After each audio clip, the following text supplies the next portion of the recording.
प्यारे स्टूडेंट्स, आज हम पढ़ेंगे सार्डिक और आप सभी हमारा channel Ajay Chaurasia HLBN subscribe कर लें, जिससे आगे के भी वीडियो आपको मिलते रहें। सार्डिक देखिए, पिछले टॉपिक में मैंने आप भी पढ़ा था, तो आप भी में बड़े कोष्टक जैसा चलता है। इसमें दो सीधी लाइनें होती हैं और पीछे आप सीख चुके हैं ये बेड़ी लाइनें, पंक्तियाँ, इनको रो कहते हैं, खड़ी लाइनें स्तंभ, जिनको हम कॉलम कहते हैं। कुछ नियम हैं, चूँकि नियम समझाने से पहले मैंने लिख भी दिए हैं। सार्डिक में ये जो आपकी पंक्तियाँ हैं, दो पंक्तियों में तीन पंक्तियाँ दी हैं, तीन में से कोई दो आपस में समान हो तो इस सार्डिक का मान 0, कोई दो स्तंभ आपस में समान हो तो उसका मान 0, किसी एक पंक्ति या एक स्तंभ के अवयव 0 हो तो उस सार्डिक का मान 0। सार्डिक में हम गुणा करें या भाग करें तो किसी एक पंक्ति के सारे अवयव में, या एक पंक्ति के सभी अवयव में, या एक स्तंभ के सभी अवयव में होगा। दूसरा, किन्हीं दो पंक्तियों में आपस में संक्रियाएं कर सकते हैं, या दो स्तंभों में, दो पंक्तियों में या दो स्तंभों में आपस में हम संक्रिया कर सकते हैं। ये मैंने लिख दिया है। अब मैं थोड़ा आपको करके दिखा रहा हूँ कि आप सार्डिक को हल किस प्रकार करें। ध्यान दीजिएगा, बहुत ही सरल है, थोड़ा समझने का प्रयास करिए। आपको करना क्या है कि मैंने अभी आपको जो जो पॉइंट्स बताए वो सब अभी हम आपको चेक करके भी दिखाएंगे, फिर आपको हल करके भी दिखाएंगे। देखिए, सबसे पहले आप समझ लो सार्डिक हम निकालते किस तरह है। देखिए, सबसे पहले जो पहली पंक्ति में जो अवयव दिए हो आप उनको लिख लीजिए, जैसे ए, फिर बी दिया, फिर सी दिया। इन अवयवों को मैंने लिख लिया। उसके बाद फिर तीर के आगे कोष्टक लगा, चिन्ह में लगाना अल्टरनेट। पहला ये प्लस है तो ये माइनस है, ये प्लस है, और इनके मध्य में भी मुझे माइनस लगाना। बहुत ध्यान समझिए, बहुत सरल है।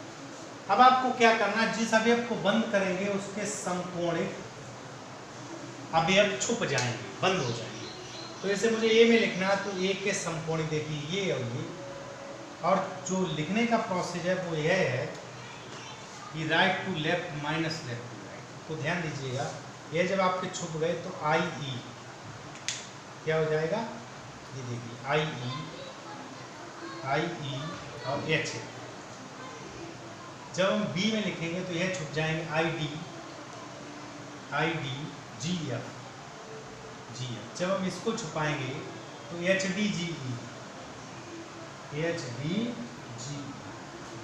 इस तरह हम सार्डिक को हल करते हैं। अब जैसे मैंने आपको कुछ नियम समझाए कि मैं एक दो एग्जाम्पल लेता हूँ कि किस तरह सार्डिक के जो नियम, जैसे मैंने चेक कर लिया, ऐसे 1 2 3 1 2 3 या 2 4 6, मैंने ये किस तरह लिखा। अभी मैंने आपको समझाया था दो पंक्तियाँ या दो स्तंभ के मान आपस में समान हो तो वो 0 होता है। इसको चेक कर लीजिए, जैसे देखो 1 12 माइनस हो जाएगा, फिर 2, इसको बंद किया 6 माइनस 6 प्लस 3, इसको बंद किया 4 माइनस 4। देखिए आपका फाइनल 0 आ गया, ये 0। तो दो पंक्तियों के अवयव या दो स्तंभों के अवयव आपस में समान हो तो उसका मान 0 होता है। दूसरा, गुणा करने का भी एक प्रोसेस है।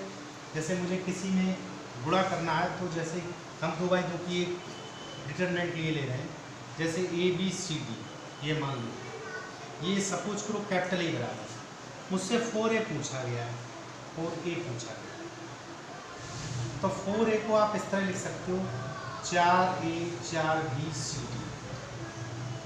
आप इसको इस तरह लिख सकते हो AB 4C 4D। आप इसको इस तरह लिख सकते हो 4A 4C D और D। आप इसको इस तरह भी लिख सकते हो AC 4B और 4D। तो मैंने अभी आपको एक नियम बताया था कि किसी एक पंक्ति में या एक स्तंभ में हम गुण, जैसे मैंने इसमें पहली पंक्ति में किया, इसमें दूसरी पंक्ति में किया, इसमें पहले कॉलम में किया, इसमें दूसरे कॉलम में किया, तो ये गुणा करने का प्रोसेस है। संक्रियाएँ क्या होती हैं, संक्रियाओं में मैंने आपको एक वो लिखा है कि हम आपस में उनको, संक्रियाओं का मतलब आपने सबसे पहले प्रारंभिक संक्रियाएँ आप भी में सीखी होंगी। संक्रियाओं में क्या होता है, हम आपस में दो पंक्तियों के अवयव आपस में जोड़ सकते हैं, घटा सकते हैं, किसी का गुणा करके कुछ जोड़ दें, कुछ घटा, जो भी करें आपस में हम कर सकते हैं। तो उन क्रियाओं का हम पहले देखो सवाल आपको बता रहे हैं। जैसे मैंने एक सवाल लिया है, 3x3 की मैट्रिक्स ले ली। इसमें जैसे एक एग्जाम्पल के लिए ये अभी इसलिए लिखा रखा है कि आपको अच्छे समझ में, जैसे एग्जाम्पल था, इन्होंने लिया 3 4 7 3 4 7 -1 6 और 5 2 8 10 2 8 10। ध्यान दीजिएगा, यहाँ पर आपको इसको हल करना है। तो हल करने के लिए जैसे आप इस मेथड से करेंगे थोड़ा लंबा होगा। संक्रियाओं की सहायता से सारणी को हम बड़े सरल तरीके से कर सकते हैं। ध्यान दीजिएगा, अगर हम इसमें हम इसको जोड़ दें C1 और इसको हम इस तरह जोड़ दें, जैसे 7 में घटा दें, 7 में 3 गया 4। मुझे कोई दो पंक्तियां या दो स्तंभ आपस में मुझे बराबर करने होते हैं, चाहे पंक्तियां कर लो चाहे स्तंभ कर लो। जैसे मैंने अगर इसमें इसको जोड़ दिया तो 4 3 7 ये 5 तो बराबर हो जाए। हम इसमें इसको घटा दें तो आपका ये आ जाएगा। वो as you like as you wish. आपको केवल संक्रिया, जैसे C1 में हम संक्रिया कर रहे हैं, जिसमें हम संक्रिया करते हैं उसके आगे एरो लगाते हैं। जैसे मैंने C1 + C3 कर दिया, C1 + C3 नहीं, आपको चूंकि बराबर, जैसे C1 + C3 किया तो ये आपका 10 हो जाएगा। फिर मुझे कॉमन लेना पड़ेगा, C1 + C2 कर दो, C1 + C2 कर दो। अगर C1 C3 करना तो माइनस कर दो। C1 प्लस, ये हमको चेक कर, मतलब अपने दिमाग में प्रैक्टिस से आ जाएगा। C1 + C3 किया तो देखो, C1 + C2 किया तो 4 और 3 7 हो गया, 6 -1 तो 5 हो गया, 8 और 2 10 हो गया। ये ऐसा ही रहेगा, 4 6 8 और ये 7 5 10। अभी मैंने आपको नियम बताया, यदि दो पंक्तियाँ या दो स्तंभों के आपस मान समान हो तो उस सारणी का मान 0 होगा, उसका 0 हो गया। अब एग्जाम्पल के लिए हम एक दूसरा सवाल लेते हैं। जैसे दिया हुआ है, बहुत ही सरल है, आप थोड़ा सा ध्यान से समझिएगा।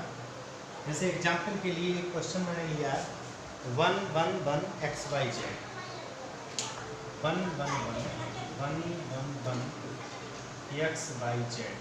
यहाँ पे y + z, z + x, x + y। देखो हल करने से भी आएगा, पर मुझे यहाँ थोड़ा समझना होता है क्या करना है। चाहे हम इनको जोड़ दें, ठीक है, चाहे C3 में जोड़ दें या C2 में जोड़ दें।